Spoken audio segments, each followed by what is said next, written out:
हरे कृष्णा। भक्ति के घर के तरफ से मैं काव्य आप सभी का स्वागत करती हूँ। अगर आप हमारे चैनल पे नए हैं तो सब्सक्राइब कीजिए, बेल आइकन को क्लिक कीजिए और जुड़े रहिए हमारे साथ। और अगर आपको हमारे वीडियोस पसंद आए तो कमेंट कीजिए, लाइक कीजिए और शेयर कीजिए। तो आज मैं आपके लिए कुछ नया लेके आई हूँ।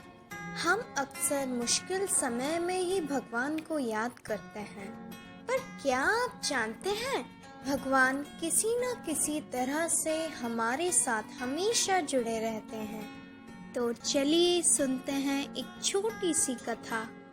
एक घने से जंगल में एक बिल्ली चलते चलते अपना रास्ता भटक गई। तभी बिल्ली को शेर की दहाड़ सुनाई दी। ये सुनकर बिल्ली बहुत डर गई। तभी उसने देखा कि उसके सामने कुछ हड्डियां पड़े हुए थे। तभी उसको एक तरकीब सूझी। बिल्ली तुरंत घूमकर बैठ गई और हड्डियां खाने का दिखावा करने लगी। जब शेर उसके पास आया तो बिल्ली अपने आप को बोलने लगी, अरे वाह, शेर का मांस कितना स्वादिष्ट है। काश मुझे और एक दो शेर मिल जाते तो उनके मांस खाके मैं अपना पेट भर लेती। यह सुनकर शेर बहुत डर गया और सोचने लगा, यह बिल्ली तो शेरों का भी मांस खाती है, यहाँ से भागने में ही भलाई है। यह सोचकर शेर वहाँ से भाग गया। पेड़ पर बैठी एक बंदरिया ये सब नज़ारा देख रही थी।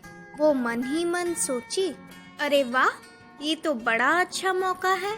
क्यों ना मैं शेर को ये सब बोलकर उसके साथ दोस्ती कर लूं। जब जंगल का राजा मेरा यार, तो कौन देगा मुझे मार। यह सोचकर बंदरिया ने सारी कहानी शेर के कानों में डाल दी।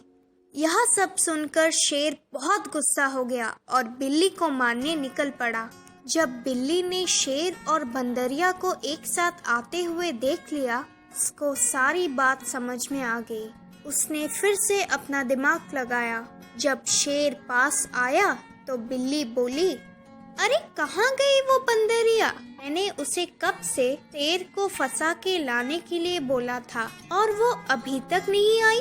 मुझे इतनी भूख लगी है कि मैं और इंतजार नहीं कर पा रही हूँ। हाँ सुनकर शेर डर कर कांपने लगा। साथ ही साथ वो बंदरिया के ऊपर बेहद गुस्सा हो गया और एक झटके में ही उसको खत्म कर दिया और बिल्ली वहाँ से खुशी खुशी निकल गई। तो यही समाप्त होती है हमारी कथा। तो देखा आपने, एक छोटी सी जानवर होकर बिल्ली ने बड़ा और ताकतवर जानवर, जो कि जंगल का राजा माना जाता है, शेर, उसे भी धूल चटा दिया और अपने आप को बचा लिया। अगर हम अपने दिमाग का इस्तेमाल करें तो बड़े से बड़े मुश्किल को भी हम पार कर पाएंगे। भगवान जी ने हमें दिमाग दिया है, हमें उसका इस्तेमाल कर हर परिस्थिति का सामना करना चाहिए। आज सारी पृथ्वी एक मुश्किल घड़ी से गुजर रही है। हम अगर अपने दिमाग से काम लें तो हम इस मुश्किल घड़ी को भी पार कर सकते हैं। हमें कोविड के नियमों का पालन करना चाहिए। अपने दिमाग का इस्तेमाल करें और कोविड से बिल्कुल ना डरे। तो आपको मेरी कथा कैसी लगी कमेंट सेक्शन में ज़रूर बताइए। धन्यवाद।